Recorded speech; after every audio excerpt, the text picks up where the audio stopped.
जय श्री राम दोस्तों। The horror story में आपका स्वागत है। मैं आशीष सैनी आज आपको शामली ज़िले की कहानी बताने जा रहा हूँ जो उत्तर प्रदेश में है। और शामली ज़िले में एक गांव पड़ता है जिसका नाम आसरा होता है।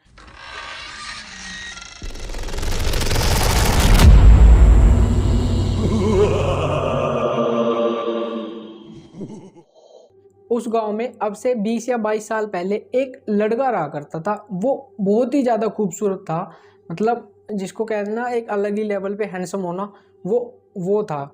तो जो वो लड़का होता है उसके घर किसी की शादी का इनविटेशन आता है। तो ये जो लड़का है वो उस शादी में जाने के लिए रेडी होता है। तो एक तो जो ये लड़का होता है पहले से ही काफ़ी ज़्यादा खूबसूरत होता है, और दूसरा ये जब उस शादी में जा रहा होता है ये काफ़ी ज़्यादा अच्छे कपड़े पहनता है और अपना इत्र वगैरह लगा के शादी में जाने लगता है। तो इसके माँ बाप इसको ना एक जंगल का रास्ता होता है उस पर ना जाने की कहते हैं।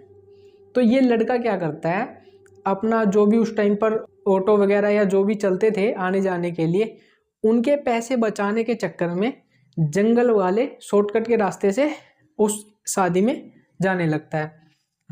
लेकिन ये जो लड़का होता है वो अपने माँ बाप की बातों को भूल जाता है कि उस जंगल से नहीं जाना था। जब ये उस जंगल से गुजर रहा होता है, एक तो इसने इत्र लगा रखा होता है और अच्छे कपड़े पहने हुए होते हैं, और इसके हाथ में एक गुलाब का फूल होता है।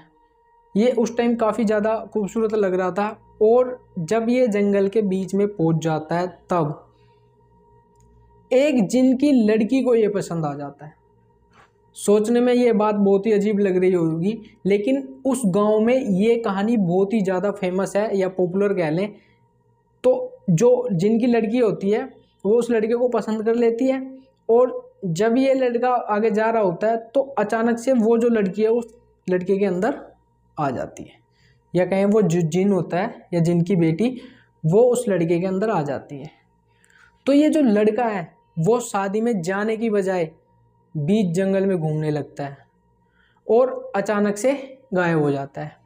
और काफ़ी देर बाद, क्योंकि ये शादी में तो गया नहीं था, तो इसके मम्मी पापा जो अम्मी अब्बू थे वो भी वहाँ पहुँच गए थे शादी में, पर ये नहीं गया था। तो जब इसका पता चलता है कि ये शादी में नहीं पहुँचा है तो इसके मम्मी पापा घबरा जाते हैं ये गया कहाँ है, क्योंकि उसके मम्मी पापा जब घर वापसी आते हैं तो ये उनको वहाँ भी नहीं मिलता है। तो इसको काफ़ी ज़्यादा ढूंढा जाता है। ये इसके मम्मी पापा जो होते हैं वो उस जंगल में इसको ढूंढने के लिए जाते हैं। जब ये लोग जो इसके मम्मी पापा होते हैं उसको जंगल में ढूंढ रहे होते हैं तो काफ़ी देर बाद ये लड़का उन लोगों को बीच जंगल में बेहोश मिलता है। और जब इसको होश में लाया जाता है और इसको जब घर ले जा रहे होते हैं तो ये बिल्कुल भी तैयार नहीं होता घर जाने के लिए। ये कहता है यही मेरा घर है, मैं यहीं रहूँगा और यहाँ से कहीं नहीं जाऊँगा। तो काफ़ी ज़्यादा ज़ोर ज़बरदस्ती करके इसको घर ले जाया जाता है।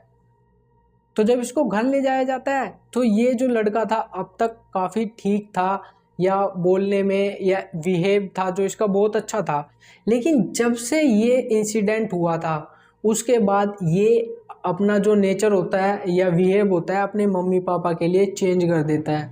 ये काफ़ी ज़्यादा र्यूड हो जाता है और अपने मम्मी पापा से तू तड़ाक करके बात करने लगता है। तो इसके मम्मी पापा इससे परेशान हो जाते हैं। और ये लड़का है ना बाहर कहीं काम भी करता था, तो इसके जब मम्मी पापा इसको काम के लिए बोलते थे ये मना कर देता था, और वैसे ये घर से बाहर ही भागता रहता था उस जंगल की तरफ, क्योंकि वो जो जिन थी वो इसको शायद बुला रही थी या जो भी है। तो अब जो वो लड़का है वो अपने घर वालों से बिल्कुल दूर रहने लगता है, एक कमरे में अपने आप को बंद कर कर रखने लगता है। तो इससे इसके मम्मी पापा परेशान हो जाते हैं और डरने लगते हैं कि ये इसको क्या हुआ है, ये हमसे बात भी नहीं करता, पहले हमारे साथ बहुत अच्छी तरीके से रहता था। एक बार इसके अब्बू इसको काम पर जाने के लिए बोलते हैं तो ये अपने अब्बू को बोलता है तू चला जाए यहाँ से, तुझे पता है तू किससे बात कर रहा है, मैं नहीं छोड़ूंगी इसे। तो इसके अब्बू बहुत ज़्यादा डर जाते हैं इस चीज़ से। और ये सब जो बात यहाँ पर हुई थी ये इनकी अम्मी को बताते हैं, यानी अपनी वाइफ को बताते हैं जाके। और उस गांव में ना एक काफ़ी ज़्यादा सिद्ध मौलवी हुआ करते थे उस टाइम पर।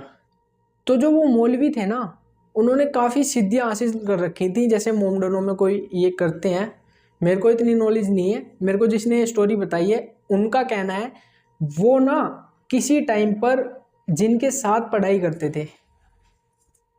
अब मेरे को स्टोरी बताने वालों ने यही बताया है कि जो जिन होते हैं ना वो भी पढ़ाई करते हैं।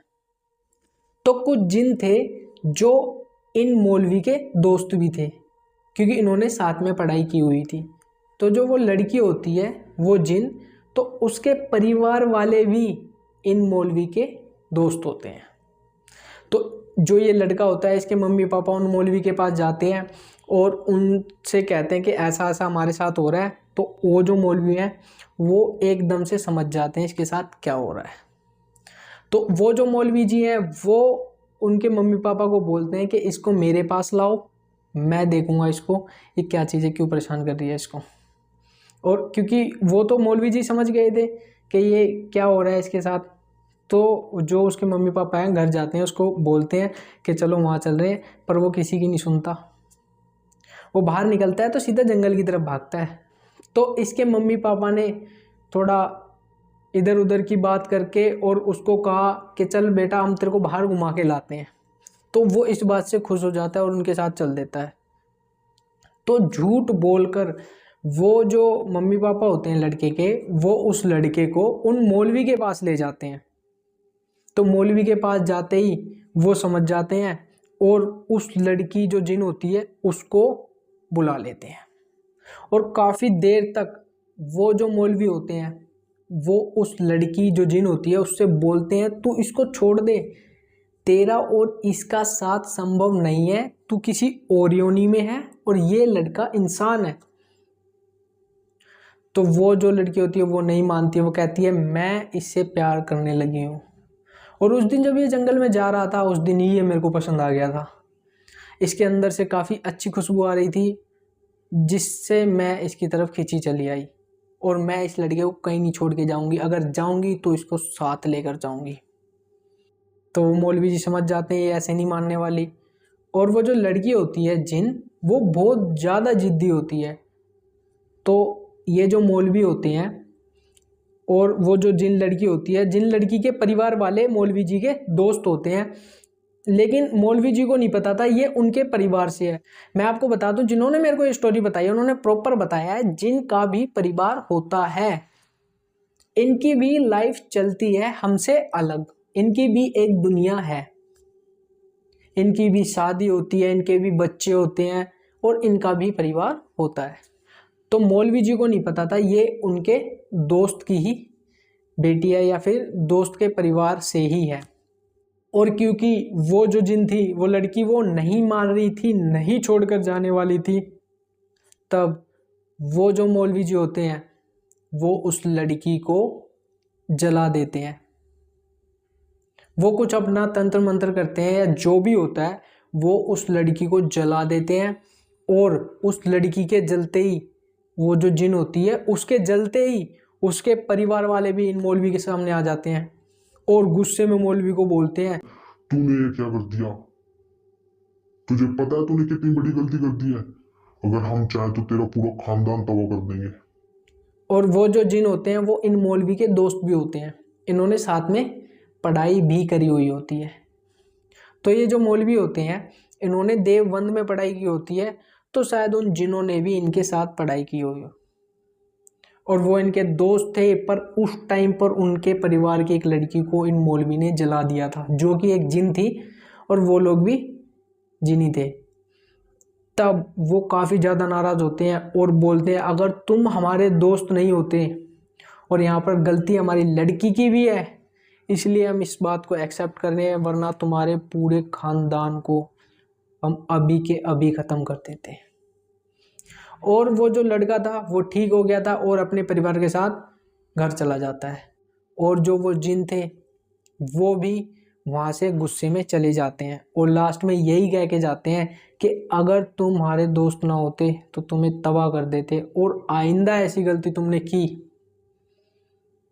तो तुम्हारा अंजाम बहुत ही बुरा होगा। तो ये जो मैंने आपको इंसिडेंट बताया है ना, ये बागपत के पास एक गांव पड़ता है जो उत्तर प्रदेश में है, उसका नाम आसरा होता है। ये इंसिडेंट वहाँ पर काफ़ी ज़्यादा पॉपुलर है। और ये इंसिडेंट अब से 20-22 साल यानी 2002 में या 2000 में ये इंसिडेंट हुआ था।